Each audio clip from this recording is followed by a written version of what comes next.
தமிழ்நாட்டில் அதிக அளவு பெண்கள் பாதுகாப்பற்ற நிலையில் இருப்பதாக பாஜக மூத்த தலைவர் தமிழிசை சவுந்தரராஜன் குற்றம் சாட்டியுள்ளார். கோவை விமான நிலையத்தில் செய்தியாளர்களுக்கு பேட்டியளித்த அவர், தமிழ்நாட்டில் தற்போது கலாச்சார போர் நடைபெற்று வருவதாகவும் சமூக நீதி விவகாரங்களில் அரசின் கவனம் குறைந்துள்ளதாகவும் கூறினார். ஈரோடு, கரூர் பகுதிகளில் தாழ்த்தப்பட்ட சமூகத்தைச் சேர்ந்த பெண்கள் சமைத்த உணவை பரிமாற அனுமதிக்கப்படவில்லை என்பதை சுட்டிக்காட்டிய அவர், இதுபோன்ற விவகாரங்களில் அரசு கவனம் செலுத்த வேண்டும் என்றார். தமிழ் மொழி மற்றும் பண்பாட்டை கொண்டாடுவதில் மத்திய அரசு குறிப்பாக பிரதமர் நரேந்திர மோடி முனைப்புடன் செயல்படுவதாக கூறிய அவர், காசி தமிழ்ச் சங்கமம், சௌராஷ்டிரா தமிழ்ச் சங்கமம் போன்ற நிகழ்வுகளை சுட்டிக்காட்டினார். தமிழை கொண்டாடுவது பாஜக என்றும் தமிழை திண்டாட வைப்பது தமிழக அரசு என்றும் அவர் விமர்சித்தார். ஆசிரியர் மற்றும் கல்லூரி விரிவுரையாளர் தேர்வுகளில் திமுகவின் சாதனைகள் குறித்து கேள்விகள் இடம்பெற்றிருப்பதாக குற்றம் சாட்டிய அவர், இது வெளிப்படையான பாரபட்சம் என கடும் கண்டனம் தெரிவித்தார். திமுக அரசு பெண்கள் பாதுகாப்பு, சமூக நீதி, பொருளாதாரம், கல்வி, அரசு ஊழியர் நலன் உள்ளிட்ட பல்வேறு துறைகளில் முற்றிலும் தோல்வியடைந்து விட்டதாக அவர் கடும் விமர்சனத்தை முன்வைத்தார். ஆனால் தமிழ்நாட்டில் பாதுகாப்பற்ற பெண்கள் தான் அதிகமாக இருக்கிறாங்க. அதனால தமிழ்நாட்டில் நிச்சயமாக ஒரு மாற்றம் வர வேண்டும். அது மட்டும் இல்லை, நீங்கள் இன்றைக்கி பார்த்தீங்கன்னா தமிழ்நாட்டில் ஒரு கலாச்சார போர் நடந்து கொண்டு இருக்கிறது. நான் அண்ணன் திருமாவளவனை 2-3 நாளாக பார்க்குறேன். வலதுசாரி உள்ளே வந்துடக்கூடாதுன்னு, வலதுசாரி வரதான் செய்யும், அதை பற்றி கவலைப்பட வேணாம். ஏன்னா இன்றைக்கி எனக்கு ரொம்ப வருத்தமாக இருக்கிறது என்னென்னா, ஈரோடு நம்ம கரூரில் ஒரு தாழ்த்தப்பட்ட சமூகத்தை சார்ந்த ஒரு பெண் சமைத்த உணவை பரிமாறக்கூடாதுன்னு சொல்லியிருக்காங்க. இதில் நீங்கள் கவனம் செலுத்துங்க. அதனால இன்றைக்கி ஒரு சமூக நீதியை பாதுகாத்து கொண்டு இருப்பது வலதுசாரிகள் தான். இன்றைய காலகட்டத்தில் மிக வருத்தமான ஒன்று என்ன என்றால், ரயில் டிக்கெட் ஏற்றினாங்க 10 ரூபா, யாருக்கும் மன கஷ்டப்படாமல் 500 கிலோமீட்டர் தாண்டினா. ஆனால் இன்றைக்கி கோயம்புத்தூரில் நாங்கள் ஃப்ளைட்டில் வந்தோம். ஒரு தம்பி சொன்னார், ஃப்ளைட் சார்ஜ் எவ்வளோன்னு கேட்டார். 7000 ரூபான்னு. நான் ஆம்னி பஸ்ஸில் வர்றதுக்கு 8000 ரூபா ஆகுதுக்கா அப்படின்னாரு. அப்போது பஸ்ஸோட ஃப்ளைட்டோட பஸ் அதிகமாக விலையேற்றத்தோடு ஓடிக்கொண்டு இருக்கிறது அண்ணன் ஸ்டாலின் அவர்களோட ஆட்சியில். முதல்ல அதெல்லாம் கவனிக்கணும்.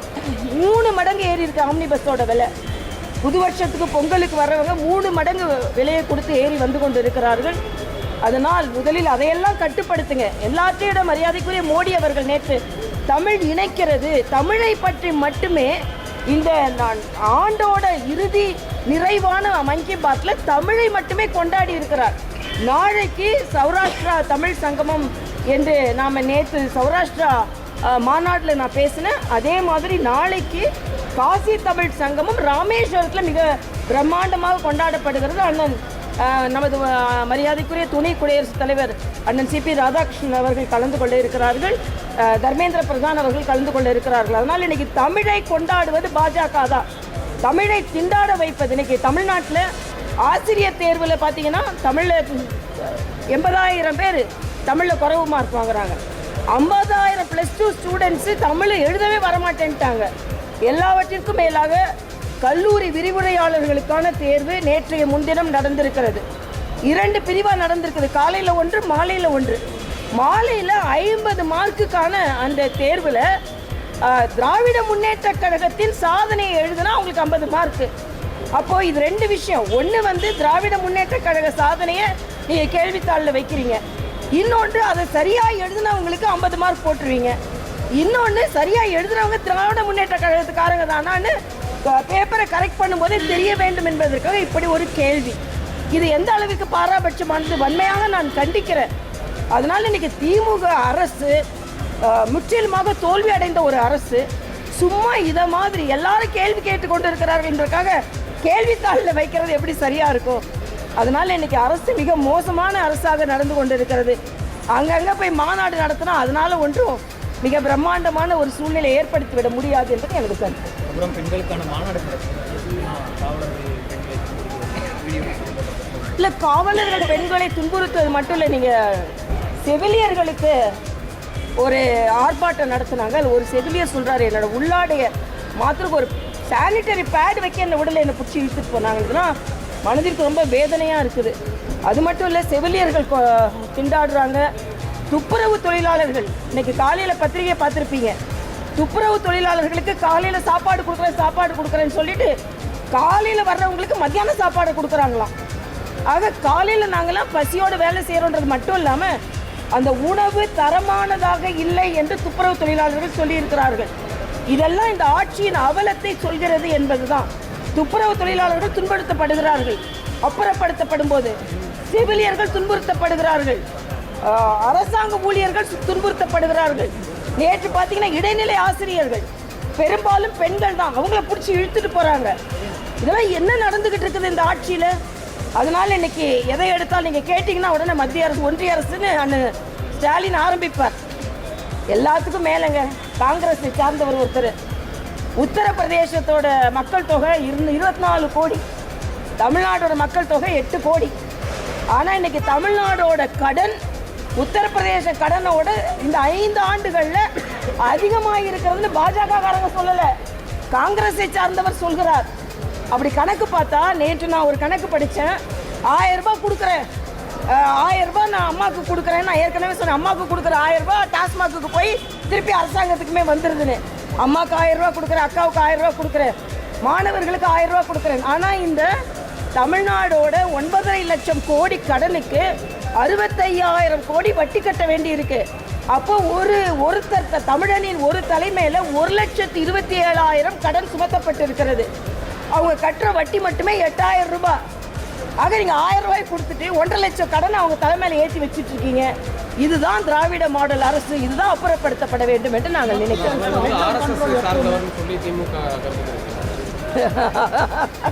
அதாவது எந்த கருத்து சொன்னாலும் ஆர்எஸ்எஸ். நான் ஏற்கனவே சொன்னேன், அண்ணன் திருமாவளவனுக்கு இவர் சங்கியா இருப்பாரோ, நீங்கள் ஒரு கேள்வி கேட்டீங்கன்னா சங்கியா நீங்கள் அப்படின்னு. ஆக இன்னைக்கு திருமாவளவன் திராவிட முன்னேற்ற கழகத்துக்கெல்லாம் தமிழ்நாடே சங்கிமயமாக ஆகிக்கொண்டிருக்கிறது. யாரை பார்த்தாலும் சங்கி. திருமாவளவனுக்கு அவர்களுக்கு இன்னைக்கு சொல்லியிருக்காரு வன்னியரசு, பாரதியாரை கொண்டாடுபவர்களை எப்படி நீங்கள் கொண்டாடுவீர்கள் அப்படின்னா என்ன? பாரதியாரை ஏற்கனவே பெரிய சங்கியாக சேர்த்தாச்சு. ஆக இப்போ இன்னைக்கு திருமாவளவனுக்கு சீமான் சங்கி, விஜய் சங்கி, நாங்கள்லாம் நேர்முக சங்கி, அவங்களாம் மறைமுக சங்கிகள். ஆக அப்போ எங்கே பார்த்தாலும் சங்கிகள் தான். ஆனால் நீங்கள் கவலைப்படாதுங்க, வலதுசாரிகள் எல்லா இடங்களிலும் விரிவடைந்து கொண்டு இருக்கிறார்கள். இடதுசாரிகளுக்கு என்ன வேலை இல்லை அப்படின்றத தான் திருமாவளவன் அவர்கள் புரிந்து கொள்ள வேண்டும். என்னமோ 2-3 நாளாக எதை எடுத்தாலும் சங்கின்னு சொல்லிட்டு இருக்காரு. சங்கிகள் தங்கிவிட போகிறார்கள், நீங்கள் கவலைப்பட வேணாம் தான் எனது கருத்து. காங்கிரஸ் நிர்வாகிகள் தொடர்ந்து திமுகவை ஆமாம், விஜய் சங்கி தான். விஜய் சங்கி, திருமாவளவன் சங்கி, நாங்கள் நேர்முக சங்கி, அவங்க மறைமுக சங்கி. திருமாவளவன் சொல்றாரு, இந்த நாட்டின் கலாச்சாரத்தை யாரெல்லாம் பேணி பாதுகாக்கிறார்களோ அவங்களாம் சங்கி தான்ப்பா. மக்கள்கிட்ட யாரெல்லாம் அன்பாக பழகுகிறார்களோ அவங்களாம் சங்கி தான். அதனால சங்கி தான். சாங்கை விஜய் நல்ல சாங் பாடினார், நல்ல சாங்கு சங்கி. காங்கிரஸ் நிர்வாகிகள் தொடர்ந்து திமுக விமர்சிச்சுட்டு வராங்க. திமுக சைட்லேருந்து ரொம்ப அமைதி காக்குறாங்க. அதை இப்போ கேளுங்க. எங்களை சொல்ல அடிமைன்னு சொல்லும்போது யார் அடிமையாக இருக்கா இன்னைக்கு? அதனால தான் சொன்னேன், நேற்று திருமாவளவன் சொன்னார் கொள்கை அடிமைகள் அப்படின்னு அதிமுக பார்த்து சொன்னார். அவர் நேற்று கூட அண்ணன் எடப்பாடியார் நானும் ஒரே நிகழ்ச்சி தான் கட்டணும். அவரோட கொள்கையை சொன்னார், நாங்கள் எங்கள் கொள்கையை சொல்லி கொண்டு இருக்கிறோம். ஆனால் இந்த நேர்முக அடிமையாக இருப்பது திமுக தனது கூட்டணி கட்சிகள் திமுகவிடம். இன்னைக்கு பார்த்தீங்கன்னா பேப்பரில் செல்வ பெருந்தகை சொல்கிறாரு, யாரும் கூட்டணி ஆட்சியில் இப்போ இடம் கேட்டுறாதுங்க. அப்போ என்ன நீங்கள் பயந்துட்டு இருக்கீங்க? இன்னைக்கு நான் வேங்கை வயலை கேட்குறேன். இந்த பக்கத்தில் கரூரில் ஒரு தாழ்த்தப்பட்ட பெண் தனது உரிமை இழந்து கொண்டு இருக்கிறார். திருமாவளவனுக்கு என்ன செய்து கொண்டு இருக்கிறார்? சும்மா சங்கி யாருன்னு தேடிட்டு இருக்கிற நேரத்தில் போய் ஒரு பூத கண்ணாடி வச்சு இவர் சங்கியான்ற நேரத்தில் வேங்கை வயலில் யார் நமக்கு துரோகம் செஞ்சா, நமக்கு யார் இங்கே கரூரில் துரோகம் செஞ்சுட்டு இருக்கான்னு அதை தேடி கண்டுபிடிக்கட்டும். அதான் எனக்கு கருத்தாக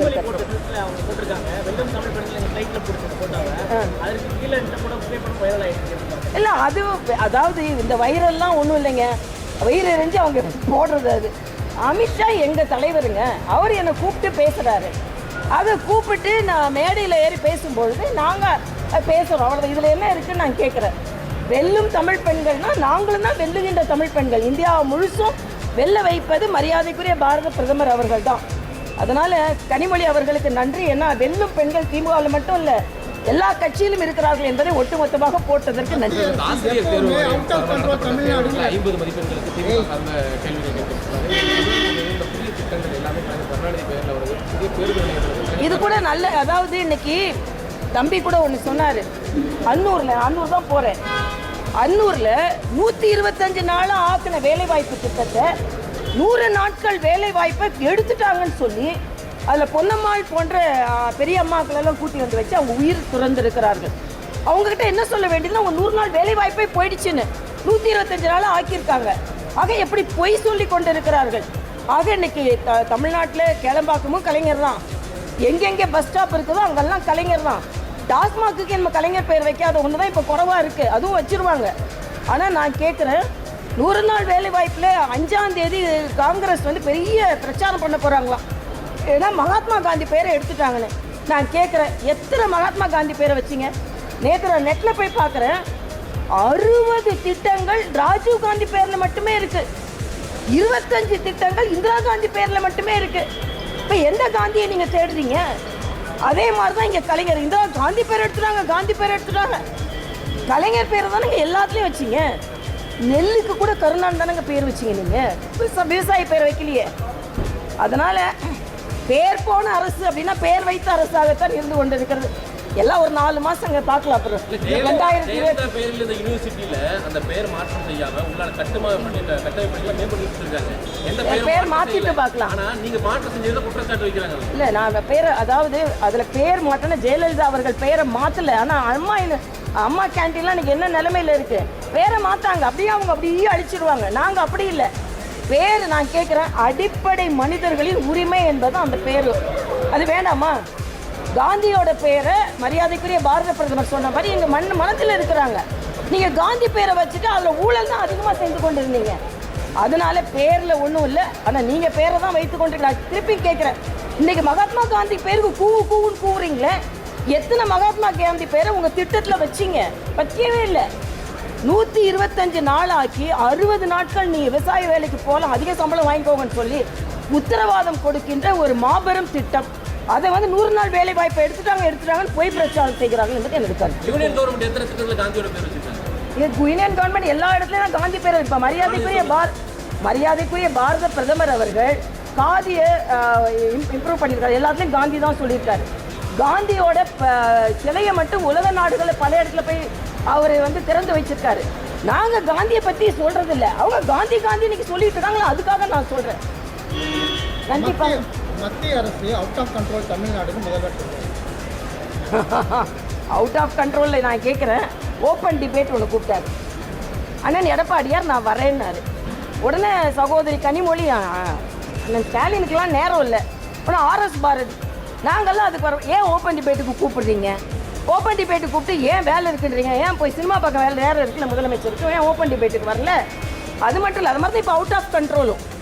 அவங்க அவுட் ஆஃப் கண்ட்ரோலில் இருக்காங்க. அவங்க மைண்டே இப்போ out of control of Tamil Nadu இருக்குது.